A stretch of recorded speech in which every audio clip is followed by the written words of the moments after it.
Buenos días, clase. El día de hoy vamos a ver el concepto de derivadas.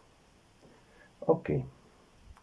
Las derivadas las podemos definir como una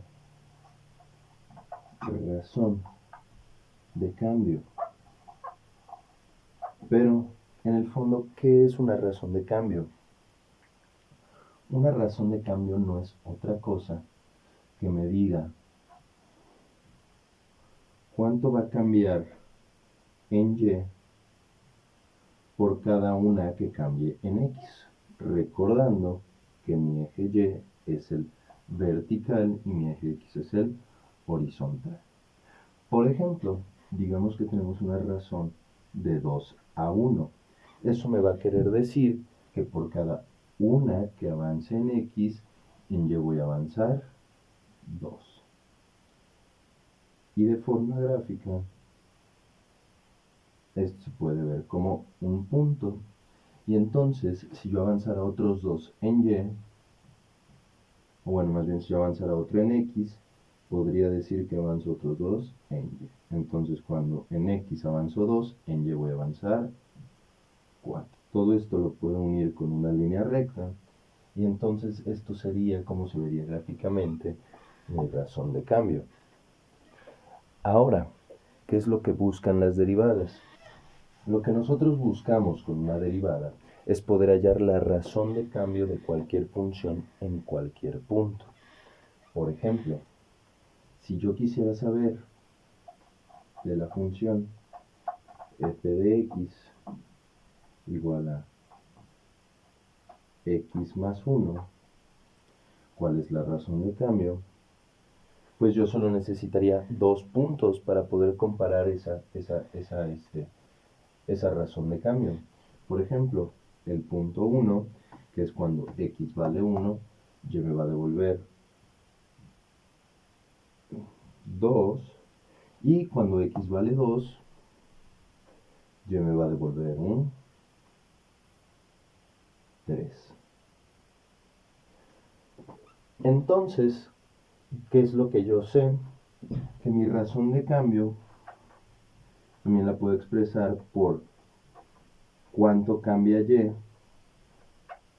sobre cuánto cambia X, lo cual sería, viendo mi diferencial, sé que Y es 3 menos 2 y X es 2 menos 1, lo que me daría un total de 1 sobre 1. Lo que me quiere decir que por cada 1 que me mueva en X, me voy a mover también 1 en Y. Y esa es mi razón de cambio. Pero ¿qué pasa? Esta razón de cambio va a afectar únicamente cuando tenga 2 puntos.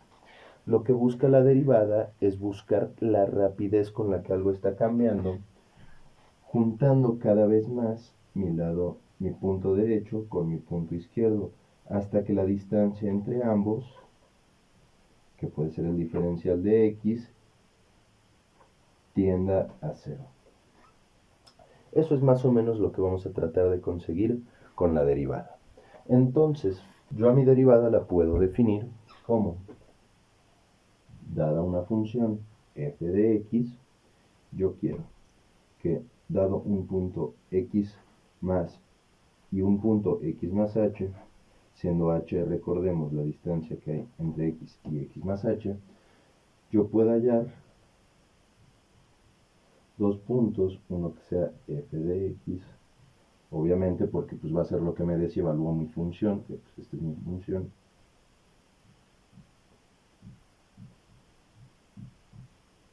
f de x, y la otra va a ser lo que me dé si evalúo mi función en f de x más h. Entonces, ¿qué es lo que yo quiero?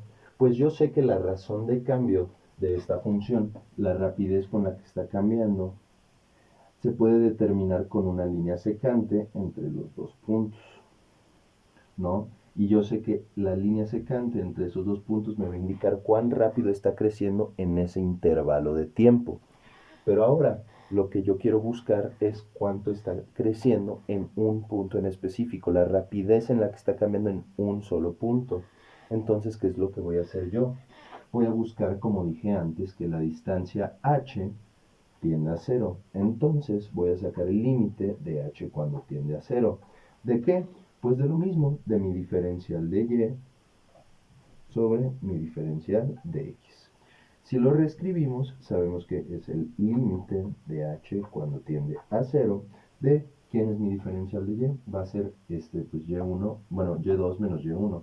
¿Quién es y2 en este caso? F de x más h. Y luego, ¿quién es y1? Pues sería fx, ¿no? Sobre, pues va a ser x más h, mi x2, menos x. Aquí la x se cancela con la x y me queda que la derivada, por definición, es el límite de h cuando tiende a 0 de f de x más h menos f de x, todo esto sobre h. Y esta es nuestra definición de derivada. Para ella nosotros también ocupamos bastantes reglas, bastantes métodos de derivación que vamos a ocupar a continuación para resolver unos cuantos problemas. Por ejemplo, vamos a empezar con el problema de un tortillero que pues va a calcular más o menos con qué rapidez es que crecía el precio de las tortillas debido a la inflación, dependiendo del transcurso de los años, dada una función. Entonces, pues vamos a ver el ejemplo, que dice más o menos así.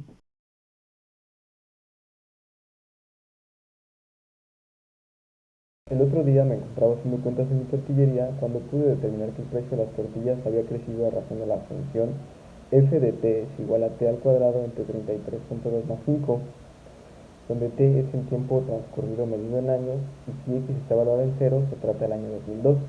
Con esta información pude determinar que el precio de la tortilla en 2008 era de 6 pesos con 8 centavos.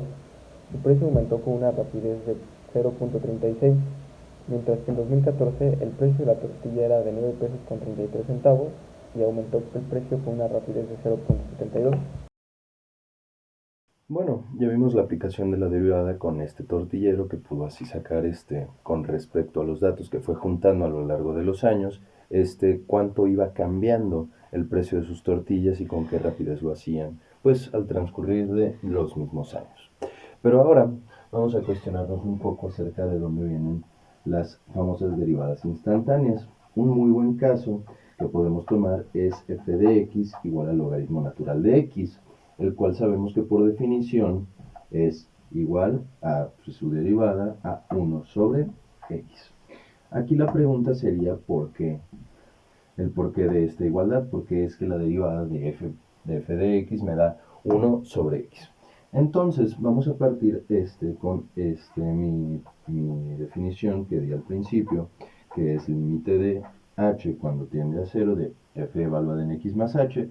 ¿Quién es mi f de x? Esto entonces está evaluada en x más h, va a ser el logaritmo natural de x más h menos logaritmo natural de x, todo esto sobre h. Ahorita voy a ignorar el límite y me voy a concentrar únicamente en lo que está adentro. Entonces, para empezar, yo sé que esto es igual a logaritmo natural de x más h sobre x.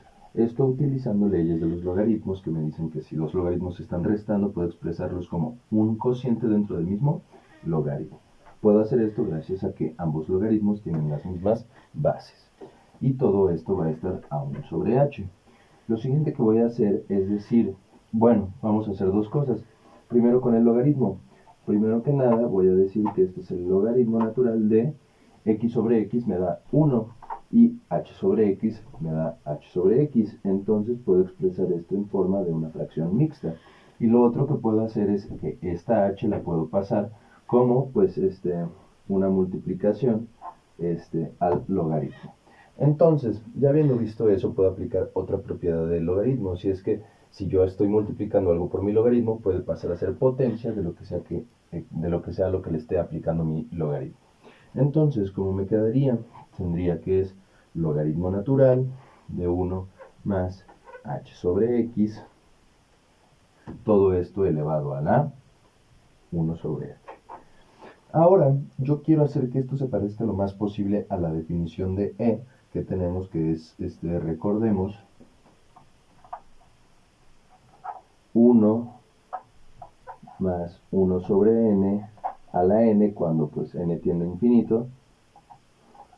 Esto me da e, ¿no? Entonces yo quiero aproximarme lo más posible a esa expresión, ya que si tengo el logaritmo natural de e, pues yo puedo decir que pues, el logaritmo natural de una base aplicado a pues, ese mismo número de la base, pues me va a dar siempre 1, ¿no? Entonces yo aquí lo que voy a hacer es multiplicar por x sobre x, que pues yo sé que lo mismo entre lo mismo siempre me va a dar 1. Entonces no hay ningún problema con que yo haga esta multiplicación. Desarrollo, voy a pasar esta x para acá y esta x para acá, porque recordemos que se multiplican las fracciones directo. Entonces yo voy a tener logaritmo natural de 1 más h sobre x elevado a la x por h sobre x. Y ahora lo que yo voy a hacer es pasar esta x, pero me voy a separar el 1 sobre x. Entonces, recapitulando, tengo el logaritmo natural de 1 más h sobre x elevado a la 1 sobre x por x sobre h. Ok, entonces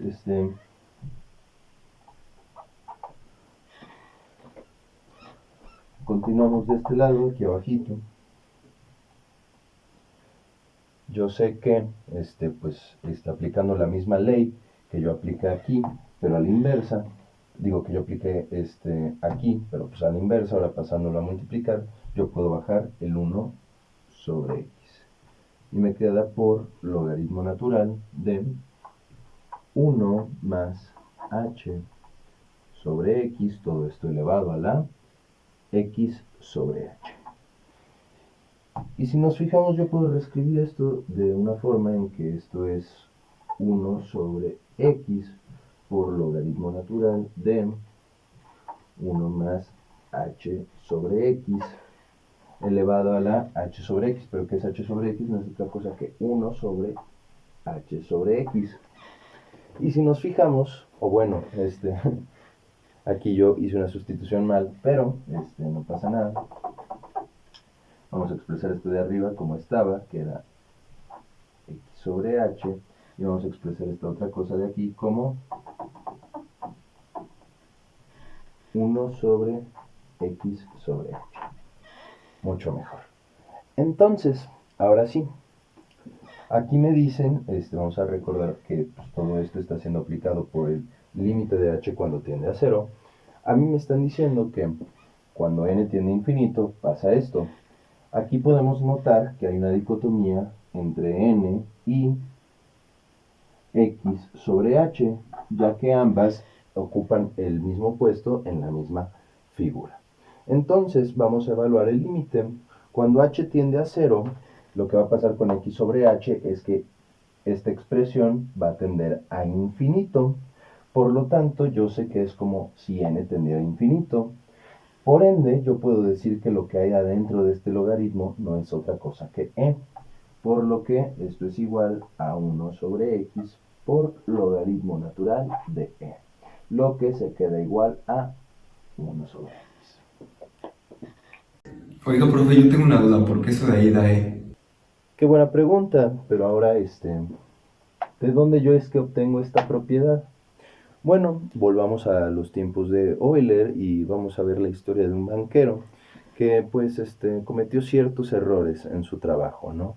Que lo llevaron a pues quizás el despido, no lo sé, pero sin duda lo llevaron a perder dinero. Vamos a verla. Hola, buenas tardes. Muchas gracias por estar en nuestro banco. Le comunico que nosotros tenemos una tasa de interés anual del 100%. Es decir, que si usted deja un peso aquí, en un año usted obtendrá dos. Oh, ya veo, suena interesante, pero yo necesito mi dinero para dentro de 6 meses. ¿Qué le parece si invierto mi peso y vengo dentro de otros 6 meses, pero ahora con una tasa del 50%? Ok, no creo que haya problema. Mire, aquí le doy su peso más su interés acumulado de 0.5, que en total le da 1.5 pesos.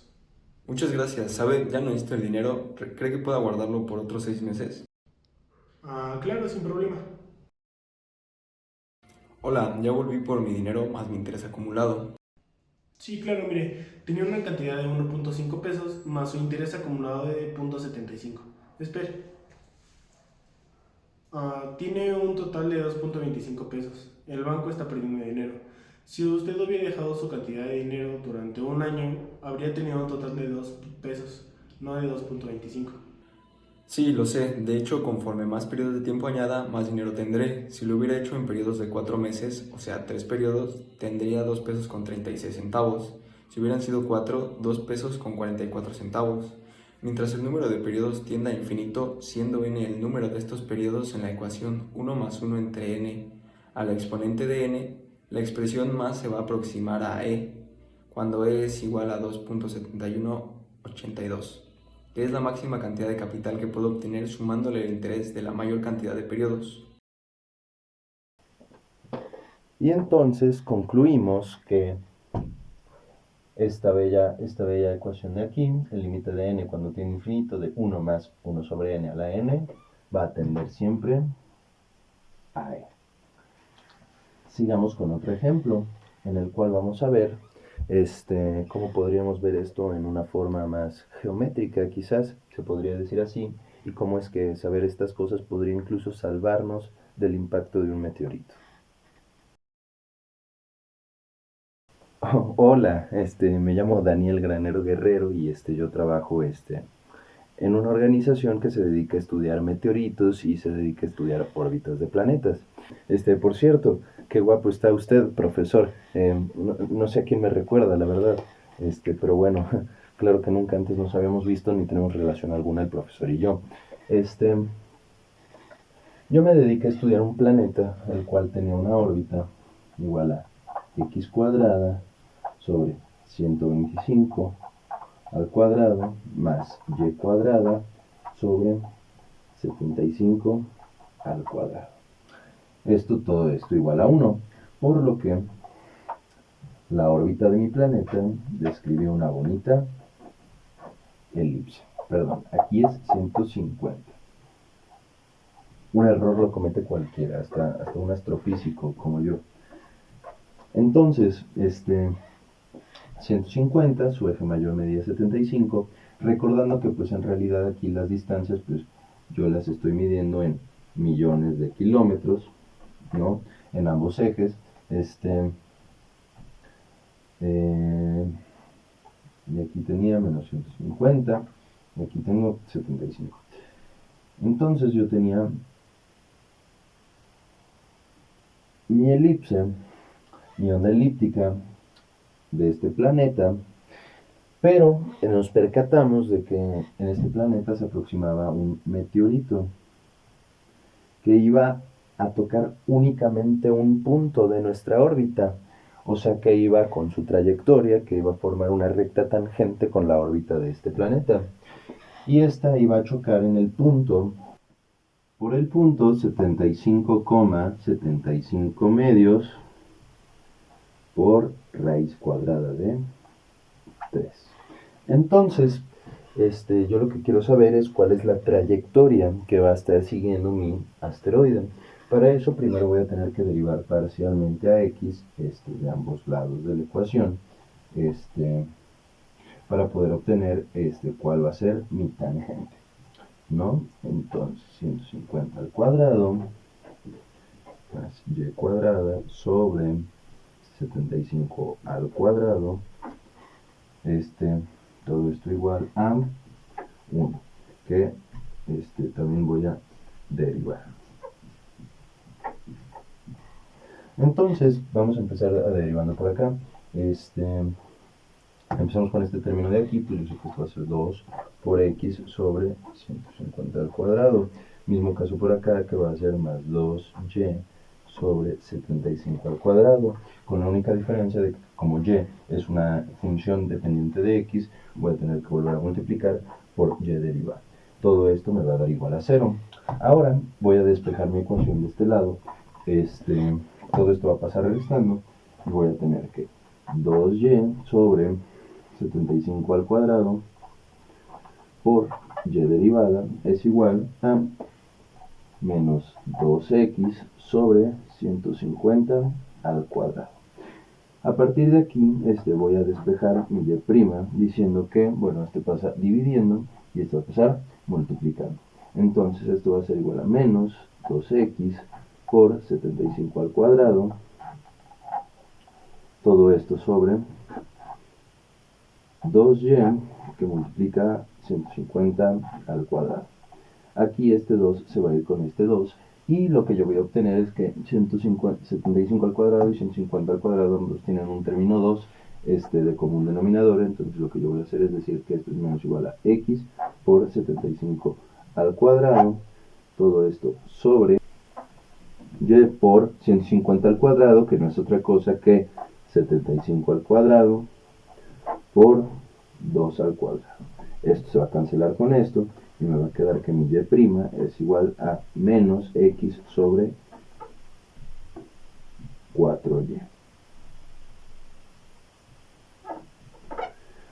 Ahora vamos a sustituir x y y con los valores de antes para poder obtener la pendiente. Y' va a ser igual a x vale 75 por 4 y y vale 75 medios por raíz de 3. Entonces es 75 medios por raíz cuadrada de 3. Aquí este 2 se va a ir con este 4, me va a quedar un 2 y reescribo. Y' es igual a 75 sobre 2 por 75, bueno, 2 por 75, que se va a cancelar con el de arriba, por raíz cuadrada de 3. Entonces mi y' va a ser igual a 1 sobre 2 raíz cuadrada de 3. Y esta va a ser mi pendiente. Entonces yo sé que mi pendiente es igual a 1 sobre 2 raíz cuadrada de 3. Ahora, ¿qué es lo que voy a hacer con este dato? Vamos a borrar de este lado.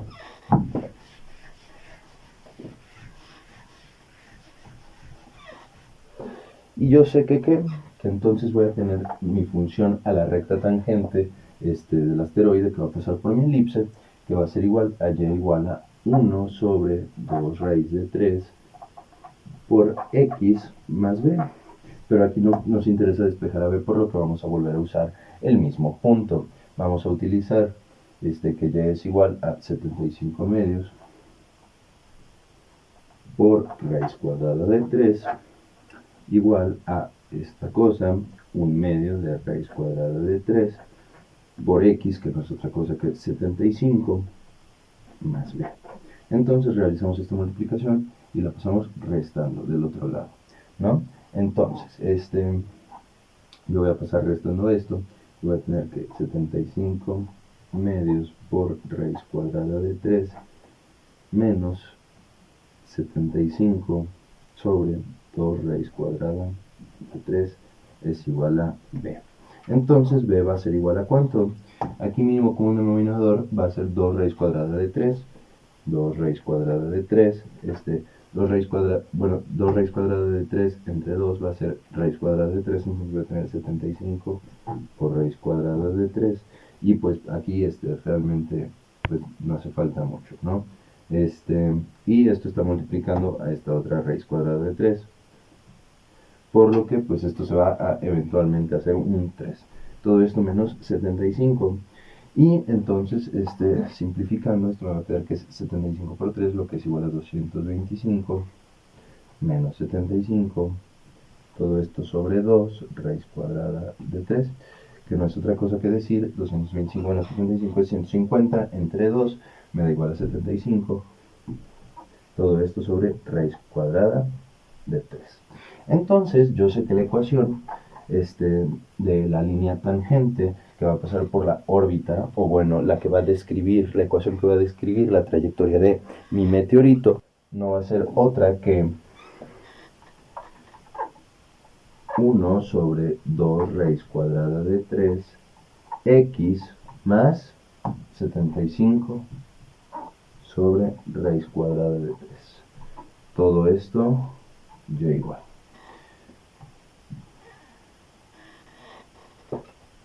Y pues eso ha sido todo. Aquí terminamos la clase. Esperamos les haya gustado, hayan podido aprender un poco acerca de las derivadas, acerca de sus usos, de sus aplicaciones. Este, yo soy el profesor Luis Eduardo Solano y vamos a estarnos viendo próximamente para más clases. Un saludo.